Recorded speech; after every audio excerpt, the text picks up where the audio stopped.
பெஞ்சல் புயலின் தாக்கம் இன்னும் சற்றும் குறையாத சூழலில் புதுவை முழுவதுமே வெள்ளக்காடாக காட்சியளிக்கிறது. அதன் பிரதான சாலைகள் பல்வேறு இடங்களில் வெள்ள நீரால் மூழ்கடிக்கப்பட்டிருக்கின்றன. தற்பொழுது நாம் பார்த்துக் கொண்டிருப்பது புதுச்சேரியில் இருக்கக்கூடிய மறைமலை அடிகள் நகர் தற்பொழுது வெள்ள நீரால் சூழ்ந்து காணப்படுகிறது. அது தொடர்பான காட்சிகளை பார்த்து வருகிறோம். சாலையில் நடக்க முடியாமலும் வாகனங்களை இயக்க முடியாமலும் மக்கள் அவதிப்படக்கூடிய ஒரு சூழலானது அங்கு நிலவி வருகிறது.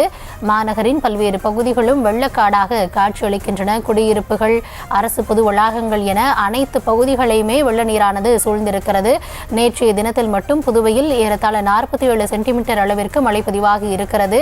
அதிக மழைப்பொழிவு பெற்ற மாவட்டங்களாக விழுப்புரம், புதுச்சேரி இருக்கக்கூடிய சூழலில் புதுவையில் இன்னும் வெள்ளநீர் வடியாத சூழல் காணப்படுகிறது. தொடர்ந்து அங்கு மக்கள் அவதிப்படக்கூடிய நிலையானது ஏற்பட்டிருக்கிறது. தொடர்ந்து புதுவையில் என்ன சூழல் என்பதை நியூஸ் தமிழ் செய்தியாக வெளியிட்டுக் கொண்டிருக்கிறது. தற்பொழுது மறைமலை அடிகள் நகர் பகுதியில் முழுவதுமே வெள்ளநீர் காணப்படுகிறது. அது தொடர்பான காட்சிகளை நாம் தற்பொழுது திரையில் பார்த்து வருகிறோம். புதுச்சேரியின் பல்வேறு சாலைகளும் பிரதான பகுதிகளும் மழை நீரால் சூழப்பட்டிருக்கிறது. வெள்ள நீர் காணும் இடமெல்லாம் இருக்கிறது. மக்கள் அவதிக்கு ஆளாகி இருக்கிறார்கள். இது குறித்த விவரங்களுக்காக இணைகிறார் எம்முடைய செய்தியாளர் வெங்கட்ரமணன். வெங்கட்ரமணன், வணக்கம். நேற்றைய தினம் புதுவையில் மட்டுமே 47 சென்டிமீட்டர் அளவிற்கு மழை பதிவாகி இருக்கிறது. இதனால பல்வேறு பகுதிகள் வெள்ள நீராக காட்சியளிக்கிறது. அங்கு என்னென்ன நடவடிக்கைகள் மேற்கொள்ளப்பட்டு வருகிறது? மக்கள் பாதிப்பிற்கு உள்ளானவர்கள் அங்கு முகாம்கள் அமைக்கப்பட்டு அங்கு தங்க வைக்கப்பட்டு இருக்காங்களா? அவங்களுக்கான உதவிகள் சரியான நேரத்தில் கிடைக்கிறதா? என்ன கள நிலவரம்? தற்பொழுது புதுச்சேரிக்கு அருகே கரையை கடந்திருக்கிறது. குறிப்பாக கரையை கடக்கும் பொழுது மணிக்கு 100 கிலோமீட்டர் வேகத்தில் காற்று என்பது வீசி இருக்கிறது. கிட்டத்தட்ட 47 சென்டிமீட்டர் அளவிற்கு 100 கிலோமீட்டர் வேகத்தில் காற்று என்பது வீசி இருக்கிறது. கிட்டத்தட்ட 47 சென்டிமீட்டர் அளவிற்கு புதுச்சேரியில மழை என்பது பதிவாகி இருக்கிறது. 2004 பிறகாக ஒரு பெரும் மழையை இந்த 6 மணி நேரத்தில், அதாவது அந்த புயல கரையை கடந்த இடைப்பட்ட அந்த காலத்துல இந்த புதுச்சேரி மாநிலம் என்பது சந்தித்திருக்கிறது. 2004ஆம் ஆண்டு அதிகபட்சமாகவே புதுச்சேரியில 21 சென்டிமீட்டர் மழை என்பதுதான் பதிவாகி இருந்தது. இந்த நிலையில புயல் கரையை கடந்த பொழுது 47 சென்டிமீட்டர் அளவுக்கு மழை என்பது பதிவாகி இருப்பதன் காரணமாக புதுச்சேரி முழுவதுமாகவே தற்பொழுது மக்களுடைய இயல்பு வாழ்க்கை என்பது முழுமையாக பெரிதும் பாதிக்கப்பட்டிருக்கிறது. நாம் இப்ப நிற்கக்கூடிய பகுதி வந்து புதுச்சேரியுடைய தற்காலிக பேருந்து நிலையத்திற்கு வெளியே நின்று கொண்டிருக்கிறோம். இந்த பேருந்து நிலையத்துக்கு முழங்கால் அளவுக்கு தண்ணீர் என்பது அதிக அளவு தேங்கி இருக்கிறது. பெரும்பாலான ஒரு முக்கியமான பிரதான கூட நேற்று மாலை முதலே நகரின் பல்வேறு பகுதிகளில் மின்வெட்டு ஏற்பட்டிருக்கிறது. தற்பொழுது வரை இந்த இன்னும் மின்சாரம் என்பது இன்னும் வரைக்கும் வழங்கப்படாமல் இருக்கிறது. நிறைய இடத்துல டிரான்ஸ்பார்மர்கள் விழுந்து இருக்கிறது, மரங்கள் முறிந்து விழுந்து இருக்கிறது, கடைகளுடைய பெயர் பலகைகள் முறிந்து விழுந்து இருக்கிறது. நம்மளால் அந்த காட்சிகளை பார்க்க முடியும். ஒரு பிரதான சாலைகளில் கூட முட்டி அளவுக்கு தண்ணீர் என்பது தேங்கி இருக்கிறது. குறிப்பா இந்த பகுதிகளில் இந்த இருக்கக்கூடிய ஏற்கனவே இந்த பகுதிகளில் இந்த திடீர் நகர் அப்படிங்கிற பகுதிகள் மக்கள் இருக்கக்கூடிய பகுதிகளில் வீடுகளில் தண்ணீர் புகுந்ததன் காரணமாக அவர்கள் கரையோரம் வசிக்கக்கூடிய அந்த சாலைகளும் ஓரமாக இருக்கக்கூடிய ஒரு சூழல் என்பது ஏற்பட்டிருக்கிறது. தற்பொழுது இந்த பகுதியை பொறுத்த வரைக்கும் பாண்டிச்சேரியில் இருந்து தமிழகத்துக்கு வரக்கூடிய பேருந்துகள் என்பது தற்காலிகமாக நிறுத்தப்பட்டிருக்கிறது.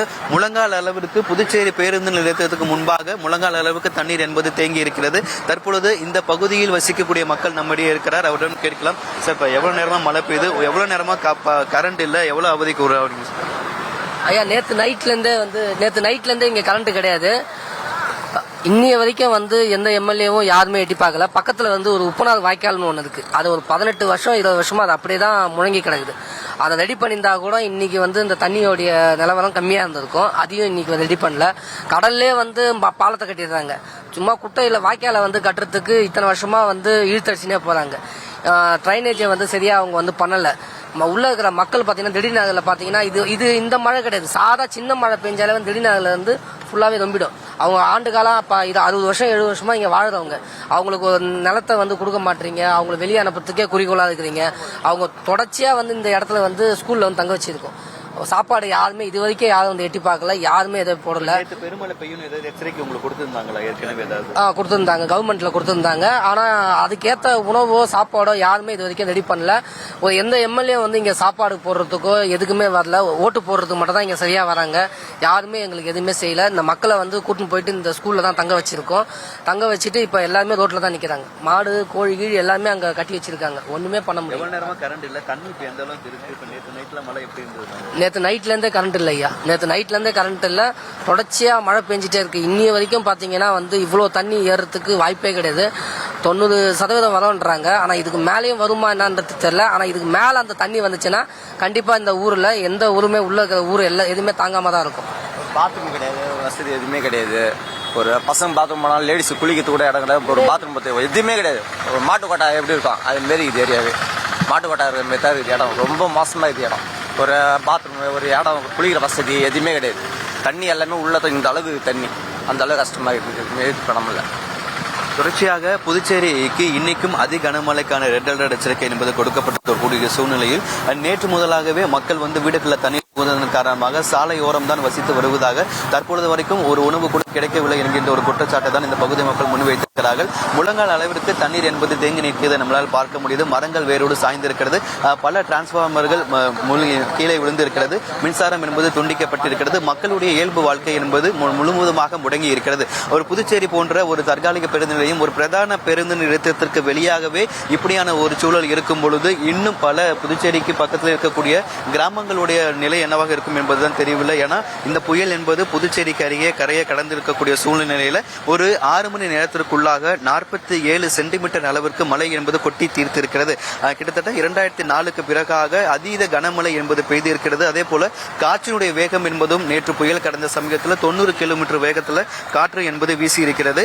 தொடர்ச்சியாக இன்றைய தினமும் விழுப்புரம், கள்ளக்குறிச்சி, கடலூர் 3 மாவட்டங்களுக்கும் புதுச்சேரி பகுதிகளுக்கும் இன்னைக்கும் அதி கனமழைக்கான ரெட் அலர்ட் எச்சரிக்கை என்பது கொடுக்கப்பட்டிருக்கிறது. தொடர்ச்சியாக இந்த புயல் என்பது கரையை கடந்திருந்தாலும் கூட அடுத்த சில மணி நேரங்களில் ஆழ்ந்த காற்றழுத்த தாழ்வு மண்டலமாக வலுப்பெறும் என சொல்லியிருக்கப்பட்டிருக்கக்கூடிய சூழ்நிலையில் தொடர்ச்சியாக இந்த தண்ணீரை உடனடியாக அப்புறப்படுத்த வேண்டும் எனவும், அதே போல வீடுகளில் தண்ணீர் மூழ்கி வெளியே வசிக்கக்கூடிய மக்களுக்கு முறையான உணவுகளை ஏற்படுத்தி கொடுக்க வேண்டும் என்பதுதான் இந்த பகுதி மக்களுடைய பிரதான கோரிக்கையாக இருக்கிறது. அதே போல பிற மாநிலங்களிலிருந்து நிறுத்தி வைக்கப்பட்டிருக்கக்கூடிய பேருந்துகளும் முழுவதுமாக அந்த பேருந்துடைய சக்கரங்களுக்கு மேலாக தண்ணீர் என்பது தேங்கி நிற்கிறது. புதுச்சேரி பேருந்துகளை தவிர்த்து பிற மாநிலத்திலும் வந்திருக்கக்கூடிய பேருந்துகளும் இந்த பேருந்து நிறுத்தத்திற்கு வெளியே நிற்பாட்டி வைக்கப்பட்டிருக்கிறது. அந்த பேருந்துகளுமே அந்த டயர் முழுங்குற அளவுக்கு தண்ணீர் என்பது தேங்கி நிற்கிறது.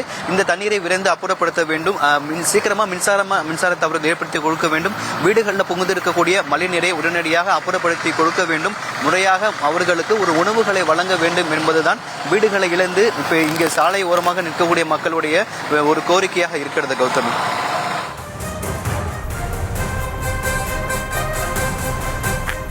புதுச்சேரியின் நிலைமை குறித்து களத்திலிருந்து விவரித்தமைக்கு நன்றி வெங்கட்ரமணன்.